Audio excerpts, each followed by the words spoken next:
Olá, meus irmãos, a paz do Senhor Jesus. Hoje, como prometido, estamos aqui no momento de glória especial Escola Bíblica Dominical. Antes de mais nada, eu já faço um convite a você, caso não seja um aluno assíduo, matriculado, seja da escola dominical da tua igreja, da tua congregação, porque com certeza vai só contribuir para o teu crescimento espiritual. A lição de hoje é a lição número 7, que tem por título: Eu sou a ressurreição e a vida. Toda essa matéria, toda essa lição é baseada no episódio da ressurreição de Lázaro e no diálogo que Jesus teve com Marta.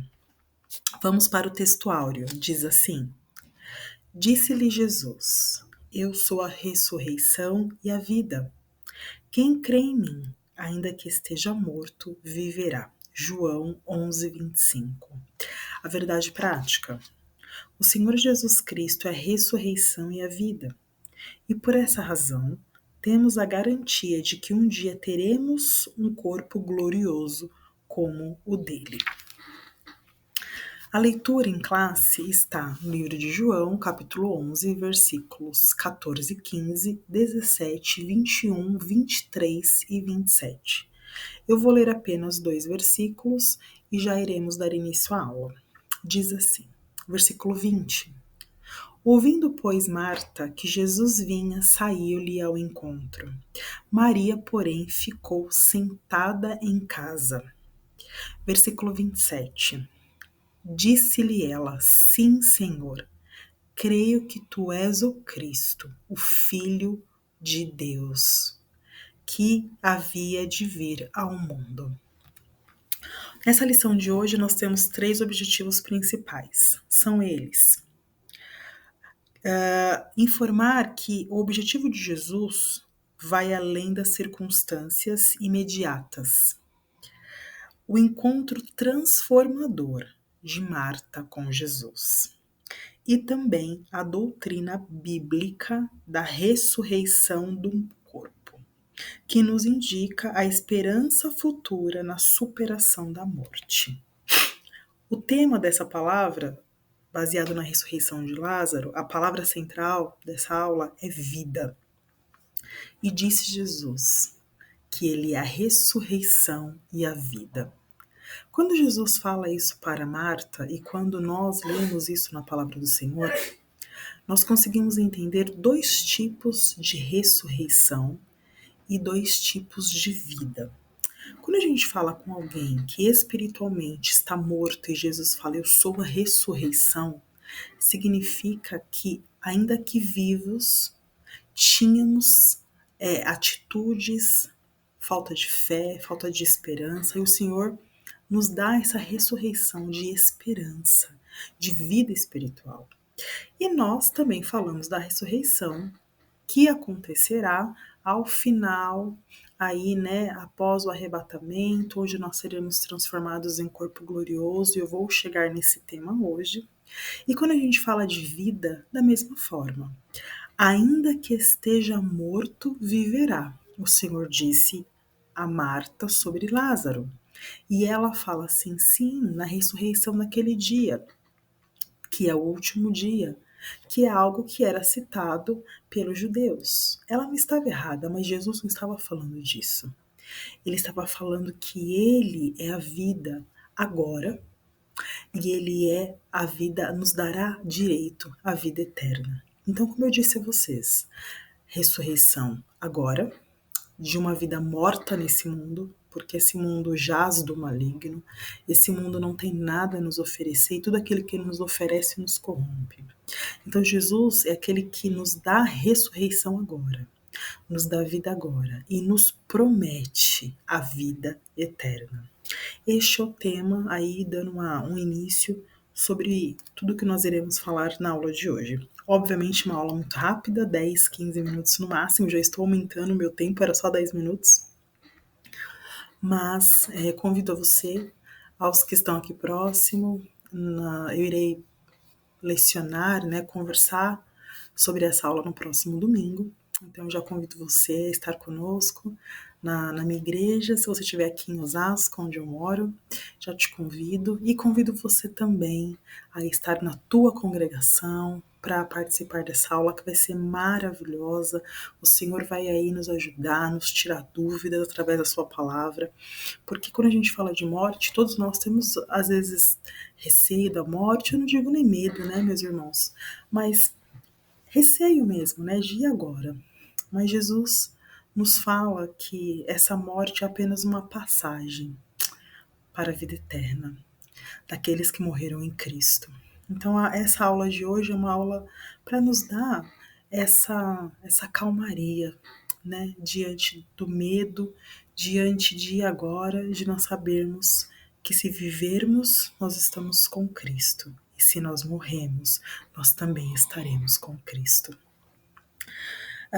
Diz assim: nós sabemos que Jesus teve esse episódio da ressurreição de Lázaro, mas não foi apenas o único momento que houve essa questão de tirar alguém dos mortos e voltar a viver.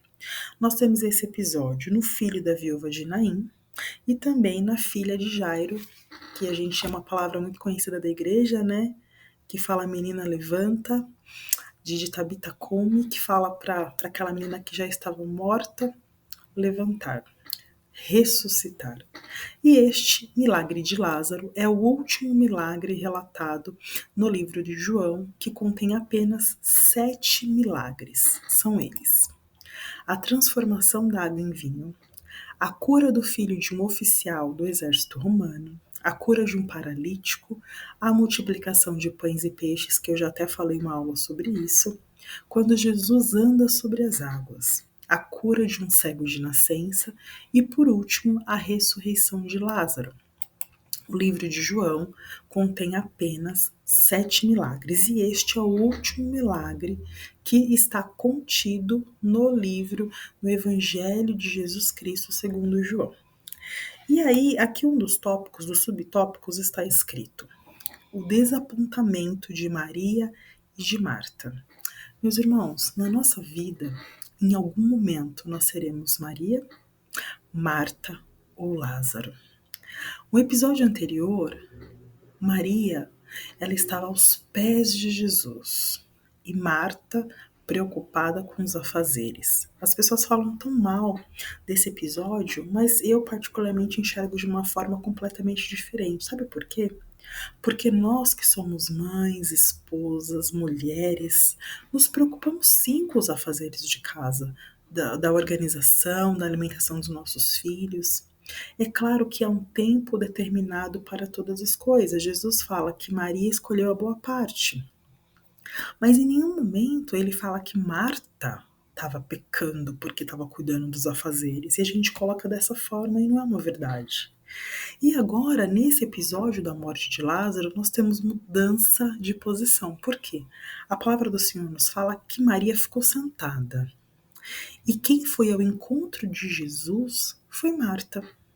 Então, nós, na nossa vida, às vezes, nós podemos ter uma mudança. Às vezes nós temos a nossa fé naquele momento poderoso que a gente está ali em ação. E tem momentos que a gente tem que ter reserva. A gente tem que ter reserva de oração, meus irmãos. Porque tem dia que talvez eu não vou conseguir orar.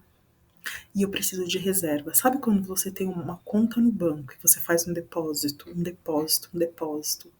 E talvez um dia que você não tiver como depositar, você vai ter que só sacar. Da mesma forma, é o mundo espiritual. Nós temos que ter depósito de oração. Nós temos que ter depósito de leitura da palavra. Nós temos que ter depósito, meus irmãos. Nesse momento, houve uma inversão. Maria, que outrora estava aos pés de Jesus, ali ouvindo seus ensinamentos, agora estava sentada. E Marta, o que ela fez? Foi ao encontro do Mestre. E Lázaro estava morto. Às vezes, nós podemos ser Marta, irmos ao encontro do Mestre nesse episódio. Podemos ser Maria, ficarmos ali atônitas, preocupadas com o problema, paralisadas e sentadas. Ou podemos estar mortos, como Lázaro, necessitando que Jesus fale para nós: tira a pedra, desatai-o e deixai-o ir. Lázaro, vem para fora. Nós, na nossa vida, em algum momento, iremos ser um desses três personagens. E diz aqui: a vontade soberana de Deus não está sujeita a circunstâncias humanas, por mais difíceis que elas sejam. Contudo, Jesus nunca chega atrasado nem adiantado no cumprimento da vontade do Pai. Jesus já sabia que Lázaro estava doente. As suas irmãs tinham mandado um bilhete para ele.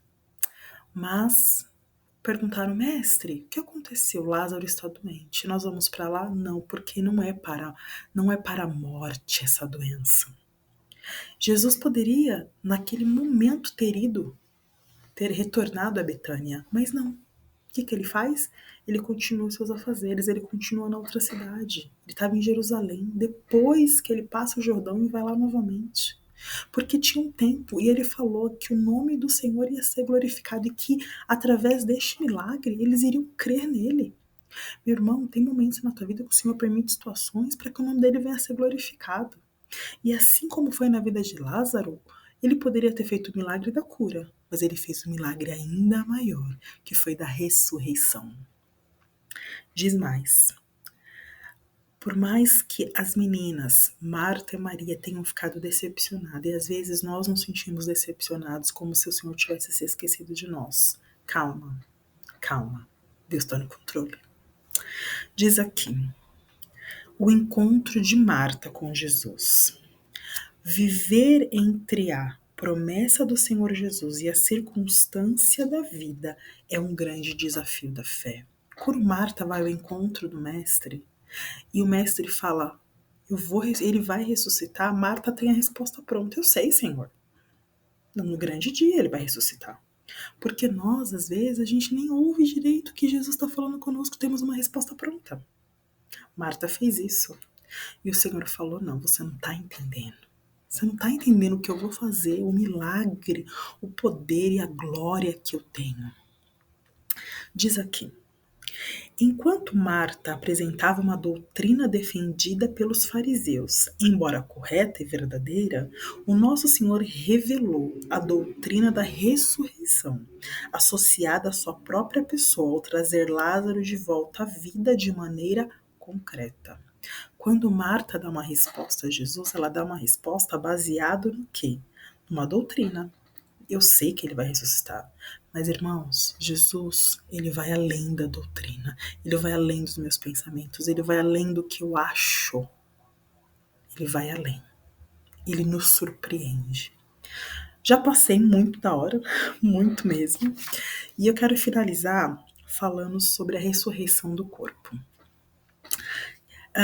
Se nós pegarmos o final de todos os evangelhos, Mateus, Marcos, Lucas e João, cada um deles detalha de uma forma diferente a ressurreição de Jesus.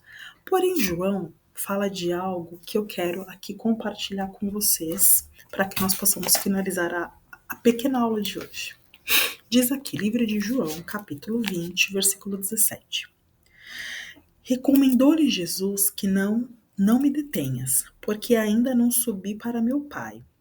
Mas vai ter com meus irmãos e diz-lhes: subo para o meu Pai e vosso Pai, para meu Deus e vosso Deus. Essa frase, essa palavra está relatada no livro de João, capítulo 20, como eu disse, no versículo 17, que é um diálogo entre Jesus e Maria Madalena. Maria Madalena está no túmulo, o anjo fala que Jesus ressuscitou e Jesus vai ao encontro dela, ela vai ao encontro de Jesus. E está escrito: não me detenhas, não pegue em mim, porque eu ainda não subi para o meu Pai, isto é, eu ainda não tive o corpo glorificado. Então, eu vou subir para meu Pai e volto.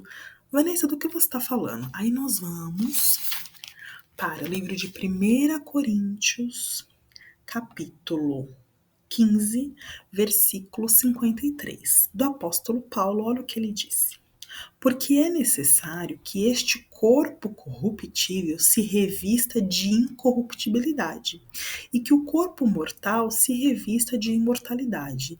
Isto é, o único corpo que vai conseguir entrar no céu é o corpo incorruptível.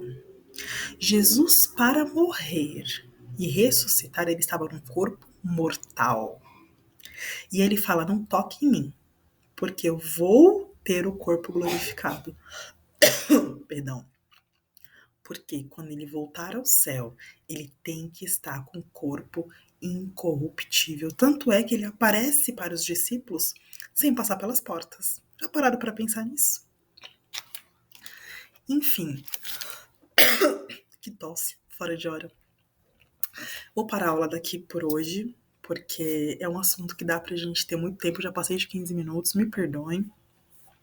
Mas eu convido a você a meditar na palavra do Senhor, e aqui na nossa revistinha da Escola Bíblica Dominical vai ser uma aula maravilhosa. Venha conosco adorar, aprender mais e mais do Senhor. Para finalizar, eu digo aqui: haverá um tempo em que aqueles que morreram em Cristo ressuscitarão e terão seus corpos glorificados e transformados. Eu creio e eu espero que você creia também.